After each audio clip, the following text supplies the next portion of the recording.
Hello everyone.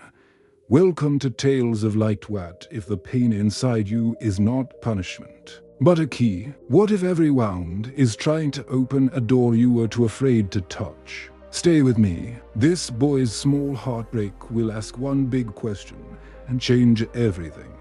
This is Eli. He grew up in a small town by the river. Quiet place. Neighbors knew each other. Doors stayed unlocked. Eli's family was simple. His mother worked early mornings at the bakery. His father fixed things: cars, radios, broken toys. They had little, but they had enough. Love was not loud. It was steady. Eli loved to learn. He loved books, the way words could carry him out of town. He drew maps in his notebook, maps of where he wanted to go. Big cities, wide oceans. He believed in doors he hadn't opened yet. One winter, a slow illness touched his mother. It began small: forgetfulness, a lost day here and there. Then it grew. Doctors said words like progressive and hard to predict. Bills piled up. The bakery hours stretched. Eli watched the light on his mother's face change. He felt a tightness he could not name. He tried to carry more. He took after-school jobs. He learned to bake bread, to fix a broken shelf, to listen longer to the old radio when his mother asked for a story. He studied by lamplight. He kept his maps hidden in a drawer. There were small joys too. Eli would walk by the river at dawn. He would whistle a tune his father used to hum. There was a neighbor, Mrs. Alvarez, who gave him oranges. A kid from school, Jonah, would race him to the bridge. Life had pockets of warmth. Then one evening, the news came that the bakery must close for a week for repairs. Money tightened. Eli found a stack of unpaid bills and tried not to look at the final figure. He needed a miracle, or something like it. Then came the day that changed everything. Eli fell ill too, a fever that would not leave. Tests, long waits. The doctor said he needed to rest. The part-time job stopped. The bills did not. His mother's memory slipped faster now. She would sometimes call him by his father's name. She would mix yesterday with 10 years ago. Eli learned to hide small shocks. He would laugh when she laughed, even if the laugh didn't belong. One night, after a particularly hard day, Eli found the last of the bakery's savings gone. The landlord was knocking. The thought of losing the little house made Eli's chest feel hollow. He felt trapped. He felt angry. He felt shamed. What broke him most was not the money. It was the helplessness. He could not fix the illness. He could not stop the days from changing. He could not be the hero on the map he had drawn. He felt small. He wondered if God had forgotten them. He began to ask the wrong questions. Why us? Why now? Why does he let this happen? The questions felt heavy. They sat on him like cold stones. Yet, somewhere, a small voice still whispered, "Do not let the pain waste you." But how? How do you turn pain into something that helps? Eli started to walk more. He would walk until his legs trembled. He would go to the hill behind the town and sit under the old radio tower. There he would talk to the sky.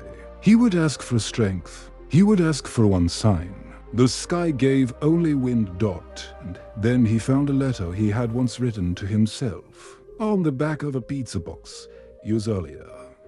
He had scribbled, "If you get lost, follow the light." He had forgotten why he wrote it.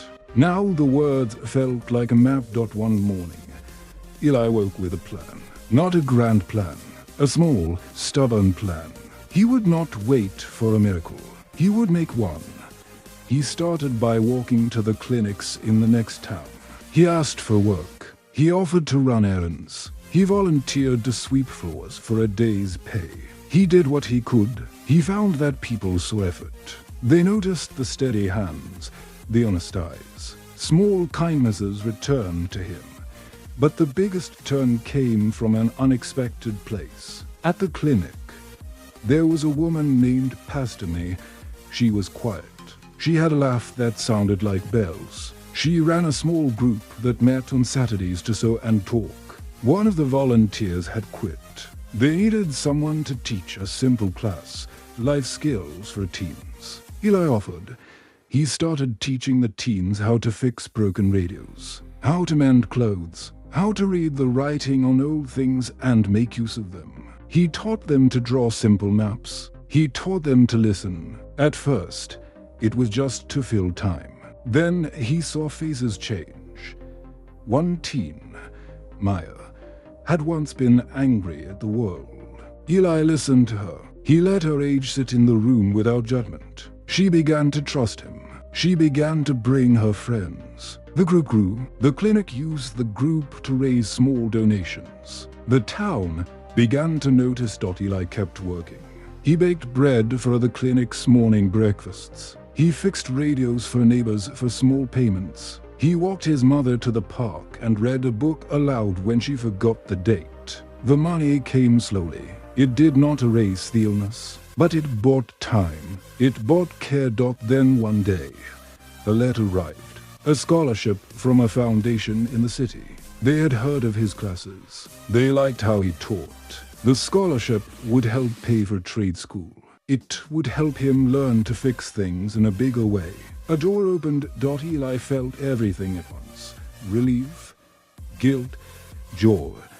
He stood at the threshold of an uncertain future and realized something simple.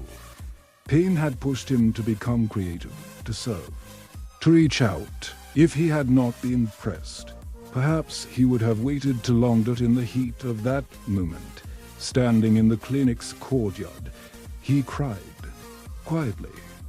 He let the tears be honest. He had fought and kept fighting. He had found a kind of prayer in work and people. He had found a light. Pain did not become Ellie's enemy. It became his teacher. Not because the pain was fair. It wasn't. Not because it made sense. It didn't. But because Eli made a choice. He let pain open parts of him that were quiet before. He let it strip away excuses. He learned that gifts sometimes hide inside scars. When life presses you, you either crumble or you build a bridge. Eli built bridges. He connected people. He taught. He learned. He grew. And here is what matters for you and me. Pain is not always a verdict. Sometimes it is a call to action. It asks us to look at what's important. To ask, what can I do right now? It invites small, stubborn steps. If you are hurting today, you do not have to pretend everything is fine. You can ask for help. You can take a small step. Teach someone, learn something, bake one extra loaf, sweep one more floor. Small steps make room for miracles. Not magic miracles, the slow kind that come from steady work. One day at a time. And faith. Real faith is not the absence of questions. It is carrying questions like a lantern through a dark house. It is saying, I don't know why this happened, and still walking toward the light anyway. Ellie's map did not lead him to a palace. It led him to a workshop, to a small classroom, to a life where every broken thing he fixed healed something inside him. That is a kind of kingdom. That is a kind of grace. Pain is not a punishment. Pain is a part of living. It is a hard teacher. It will test your patience. It will break you and make you raw. But it can also show you what you are made of. Ellie's story is simple. A small town, a broken bakery, a sick mother, a boy who refused to be only a victim. He chose to look up. He chose to work. He chose to love in small ways. The result was not a perfect life. It was a meaningful one. Ask yourself, what small step can you take today? Who can you serve? What broken thing can you try to fix? In your home, in your heart, in your town. Start there. One small step is the shape of a miracle. If you are angry at God, that is okay. Ask Him. If you are afraid, bring your fear into the light. The light doesn't always answer with a clear voice. Sometimes it simply shows a door, and you walk through it. Let pain be a guide, not a jailer. Let it teach you to move. Let it push you to open the door you were too afraid to touch. If Ellie's story touched you, do this. Like the video. Comment below. Tell us one small step you will take this week. Share this with someone who needs a little light. And if you want more gentle, deep stories like this, subscribe to Tales of Light.